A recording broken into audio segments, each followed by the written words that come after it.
recently I went to France.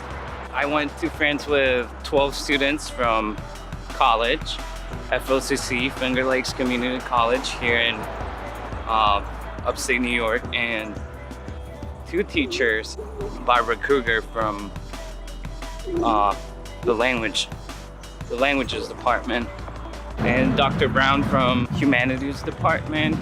He's a history teacher, and he taught me the class Western Civ, and I absolutely loved it. It was so good. I learned a lot about the Greeks and the Romans, and I already had a passion for the ancient world, so that was really cool to establish a bond with some of my teachers over there in France. We all come from different backgrounds. Like, some of them are going to the Navy, some of them are dancers. I'm personally really into photography. We had a great experience. We went to Paris. We stayed a week in Paris, and then the next week we went to a smaller town in Brittany called Vitré, which is a small medieval village on the northern part of France that was so beautiful with castles and everything. But in this video, you'll see my group going to Arc de Triomphe, the triumphal arch of Napoleon, and it was a very interesting experience. It was bigger than I expected. One of my teachers explains the whole thing, Dr. Brown, which is the best person to do that because he knows everything about Napoleon and history in general. So I think anyone should go to France because there is so much history in that country, and especially if you love art. Like, all the monuments and the museums are incredible, and they go so far in time. You have stuff from the Romans, stuff from the medieval ages. You have all your impressionists, many different styles of art, Fauvism.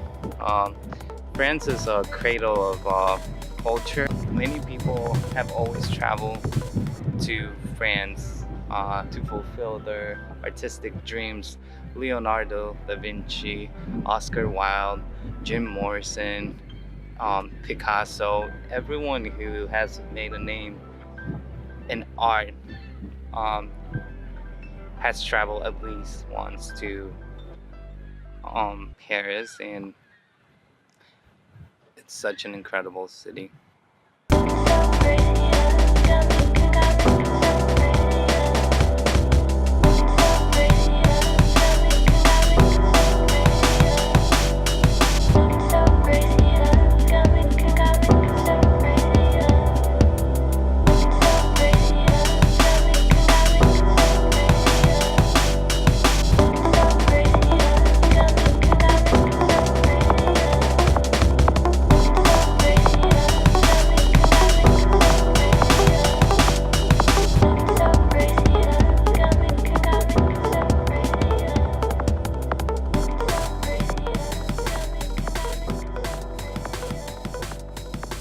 So this is the Arc de Triomphe along the Champs-Élysées.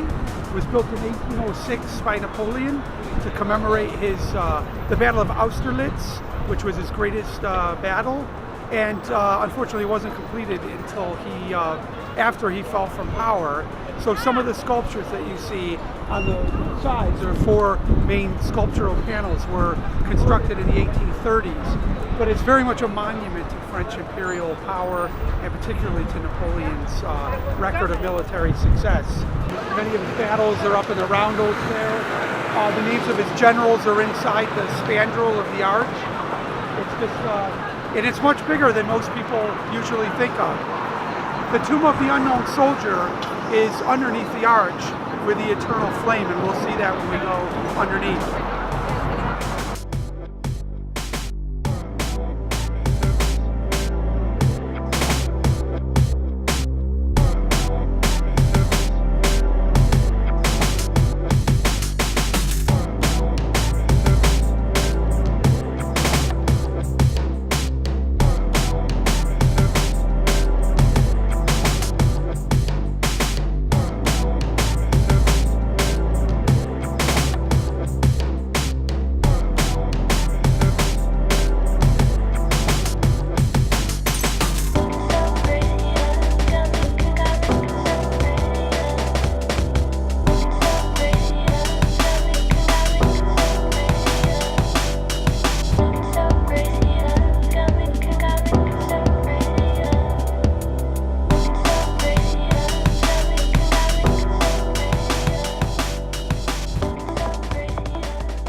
This is where the Allies did their big armistice celebration in 1919. And then the Germans came down here in 1940.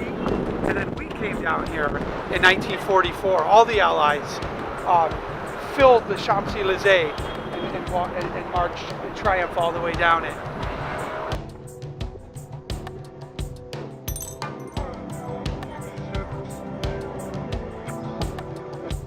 We're at the top of Arc de Triomphe, and you can see right here, this is the Champs-Élysées Avenue, and you can see the whole city of Paris right here.